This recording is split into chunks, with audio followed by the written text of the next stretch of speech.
बोल जयकारा बोल मेरे श्री गुरु महाराज की जय। श्री अमर ज्योति दर्शन ग्रंथ विदेश यात्रा। श्री तृतीय पातशाही जी के वचनों को देने रूप साकार, चले विदेशों में कर करुणा श्री पंचम सतगुरु दातार।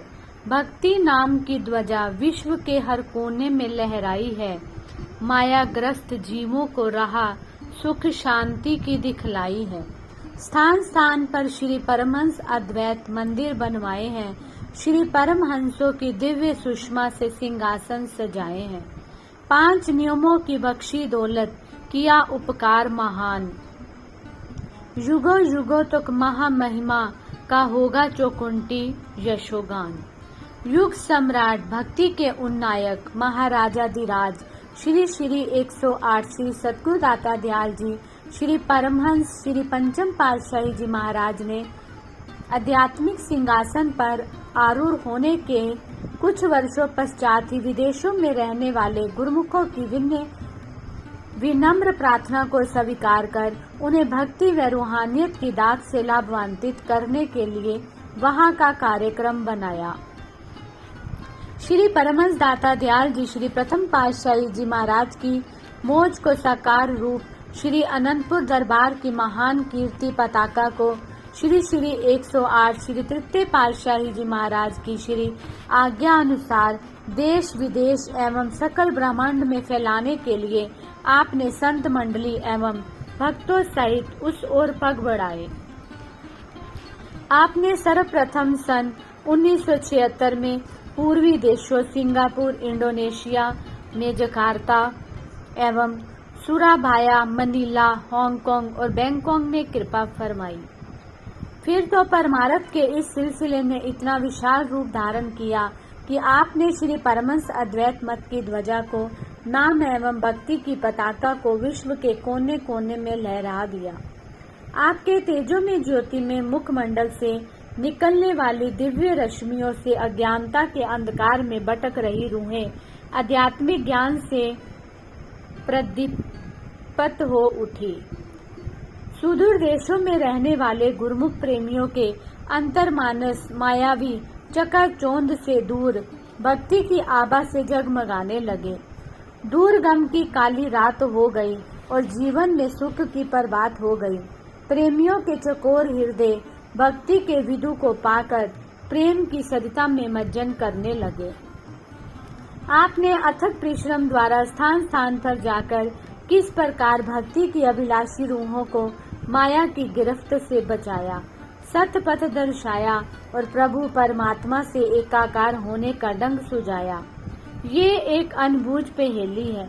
महापुरुषों के अनंत उपकारों, अनंत लीलाओं और प्रवचनों की अनमोल निधि का वर्णन करना मानो सूर्य को दीपक दिखाना है।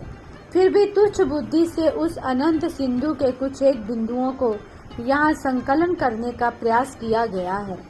आपने लगभग प्रत्येक वर्ष में कई एक बार तो कभी कभी 2-3 बार विदेशों में कृपा फरमाई, जिसका विवरण आगे दिया जा रहा है। गुरुमुख जन इन दिव्य लीलाओं और वचनों को, जिनका बहुत संक्षिप्त रूप से वर्णन किया गया है, हृदय अंगम कर पूर्ण लाभ प्राप्त करेंगे। सन 1976 यात्रा। अनंत कंद नैनाभिराम श्री सतगुरु दाता दयाल जी ने सन 1976 में श्री प्रयागधाम से सर्वप्रथम पूर्वी देशों की यात्रा का कार्यक्रम बनाया। आपकी विदेश यात्रा के कार्यक्रम का शुभ समाचार श्री अनंतपुर, श्री संत नगर तथा अन्य आश्रम पर पहुंचा तो यहाँ से गुरुमुख प्रेमियों ने हार्दिक शुभकामनाओं के उद्गार पत्रों द्वारा श्री चरणों में भेजे। श्री अनंतपुर से अन्य मंगल कामनाओं के साथ ये एक उल्लास भरी विनय श्री चरणों में पहुंची कि हमारे हृदय सम्राट श्री अनंतपुर वासी भगवान यहाँ पर कृपा फरमाएंगे, वहाँ पर श्री अनंतपुर वासी भगवान की जय। इस जयकारे की गूंज गुंजायमान होंगी। हमारे नैनाभिराम प्रभु चाहे विदेश में होंगे, परंतु हम श्री अनंतपुर वासी गुरुमुख भी साथ साथ श्री चरणों में इस जयकारे में सम्मिलित होकर मस्ती में झूमते रहेंगे। जीवन धन प्राणाभिराम श्री परमहंसदाता दयाल जी 31 अगस्त सन 1976 को श्री प्रयागधाम से बम्बई के लिए प्रस्थान करने लगे तो यहाँ के प्रेमियों ने सकुशल मंगल यात्रा के लिए भावभीनी शुभकामनाएं अर्पित की। गुरुमुखों ने मोती मणिकों से श्री आरती की थाली सजाई। सूर्य की किरणें उसमें अपने तेज को मिलाकर आरती उतारने के लिए सम्मिलित हो गई। वह दिव्य समय और अद्भुत श्री दर्शन अलौकिक आभा को लिए हुए थे। मंगलाचार के शुभ शगुनों को स्वीकार करते हुए आपने वहां से बम्बई के लिए प्रस्थान किया। अमरदम आश्रम में गुरुमुख प्रेमियों का उत्साह देखते ही बनता था। बम्बई के सभी सत्संगी आश्रमों से बाइयां एवं संगतें खुशियों में जयकारे लगाती हुई आश्रम में पहुंच रही थी। अभी आश्रम में निर्माण कार्य थोड़ा ही हुआ था। खुले स्थान पर धूप और छांव की परवाह न करते हुए जन समूह हार्दिक शुभकामनाएं अर्पित करने के लिए भारी संख्या में पहुंच गया। आश्रम वासियों ने यथासंभव साज सजाकर महाप्रभु जी का भव्य स्वागत किया।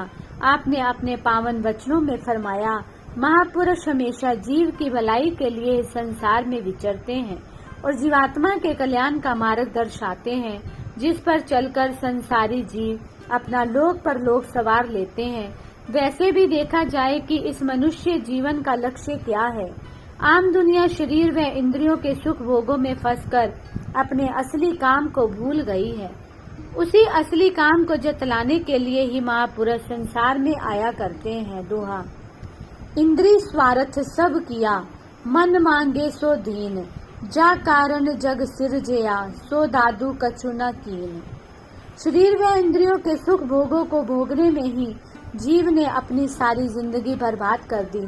जिस आत्मिक सुख को प्राप्त करने के लिए इसे ये शरीर मिला था, वह काम तो किया नहीं।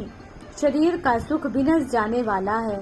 महापुरुष अपने वचनों द्वारा जीव को सचेत करते हैं कि इन फानी सुखों को छोड़कर आत्मिक सुख प्राप्त करो, तभी कल्याण हो सकता है, वरना जैसे आया था वैसे ही खाली हाथ वापस चला जाएगा। ये नुकसान और घाटा कोई मामूली बात नहीं है। एक तरफ तो इंसान अपनी आत्मा का कल्याण करके परमात्मा से एकाकार हो सकता है, हमेशा के लिए सुखों के भंडार से मिल सकता है। कहाँ भक्ति से विहीन होकर नीच योनियां भुगतता हुआ जन्म मरण की असह्य पीड़ा को सहे। ये कोई रुपए पैसे का घाटा नहीं, बल्कि कई जन्मों तक अधोगति का शिकार होना पड़ेगा, जो बहुत बड़ा घाटा है। इसलिए महापुरुष फरमाते हैं कि वह काम करो जिससे आपकी आत्मा सुख रूप हो सके। दोहा, पलटू बचते संत जन, जे करे नाम आधार, चिंता रूपी अग्नि में जरे सकल संसार। वही जीव इस माया की अग्नि से बच सकते हैं जिन्हें नाम व भक्ति का आधार मिल गया है, सत्पुरुषों की संगति मिल गई है। ये अग्नि कौन सी है, इंसान जानता नहीं कि इसके अंदर काम, क्रोध, लोभ, मोह, अहंकार, ईर्ष्या, तृष्णा, द्वेष की भयंकर ज्वालाएं जल रही है। इंसान के अंदर अगर एक का भी ख्याल पैदा हो जाए तो वह तपायमान हो जाता है, अशांत हो जाता है। ये सब विकार दुखी करने वाले हैं। महापुरुष ही इन विकारों से छूटने का मार्ग सुझाते हैं। जो जीव उनके दर्शाए मार्ग पर चलता है और भक्ति के पांचों नियमों की श्रद्धा से पालना करता है, वह इन सब से मुक्त होकर मालिक से जा मिलता है और अपना लोक परलोक सवार लेता है। रात्रि समय जब यहाँ से प्रस्थान का समय आया, चांद सितारों ने मंगला आरती के बीच में अपना स्थान बनाया। जयकारों के तुमुल नाद से हर्ष ही हर्ष की तरंगे तरंगित हो रही थी। सबकी हार्दिक शुभकामनाओं के पत्र, पुष्प एवं शगुन को स्वीकार करते हुए आपने वहां से प्रस्थान किया। बाहर से सैकड़ों की संख्या में गुरुमुख जन अपनी अपनी कारों में सवार होकर एयरपोर्ट पर पहुंच गए। कोई हाथ में गुलदस्ते तो कोई पुष्प मालाएं लिए दोनों और कतार में खड़े हो गए। श्री कार वहां पहुंची। इस अथाह प्रेम को स्वीकार करते हुए महाप्रभु जी ने सबकी ओर कृपा दृष्टि की। सबने कार में ही अपने पत्र पुष्प भेंट किए। सेवक सेवादार अंदर जाकर कार्यवाही में लगे हुए थे और यहाँ पर महाप्रभु जी मंद मंद मुस्कुराहट से प्रेम वृष्टि करते हुए सबको निहाल करते हुए अंदर पहुंचे। एयरपोर्ट से बाहर खड़े हुए गुरुमुख सेवक अपने महाप्रभु जी के हवाई जहाज में उड़ान भरने के समय तक प्रतीक्षा में आसमान की ओर आंखें लगाए खड़े रहे। ठीक समय पर हवाई जहाज की ओर निहारते हुए नतमस्तक हो वे पुनः वहां से अपने घरों की ओर लौटने लगे। उस समय ऐसा लग रहा था कि जैसे सचमुच ही उन्होंने मंद मंद मुस्कुराते हुए आशीर्वाद देते हुए सबको निहाल किया। सबके मुख से लौटते समय एक जयकारे की आवाज और दूसरे happy happy journey Swami ji की धुन सुनाई दे रही थी। यही पल ही सेवकों के हृदय में स्मृतियां बनकर अंकित हो जाते हैं। श्री अनंतपुर के सम्राट श्री परमहंस दाता दयाल जी के शुभ आगमन की खुशखबरी सिंगापुर और इंडोनेशिया के प्रेमियों तक पहुंची तो उनके हृदय गगन दिव्य आनंद में विचरण करते हुए सुवासित पवन के समान प्रसन्नता की लहरों में झूम उठे। इस शुभ समाचार को पाकर वहां की धरती शत शत नमन करती हुई अपनी तपस्या को फलीभूत होता देखकर मस्ती में नृत्य करने लगी। केवल पूर्वी देश के आसमान में आनंद तिरेक समीर का आभास नहीं हो रहा था, अपितु दसों दिशाओं में नई तरंगे उमड़ घुमड़ कर ये संदेश सुना रही थी कि अब सब और ही ये सुखद अनुभूति अवश्य होगी। वहां पर प्रकृति के कण कण में उल्लासित बहारों का सौंदर्य मुखरित होने लगा। बोलो जयकारा बोल मेरे श्री गुरु महाराज की जय।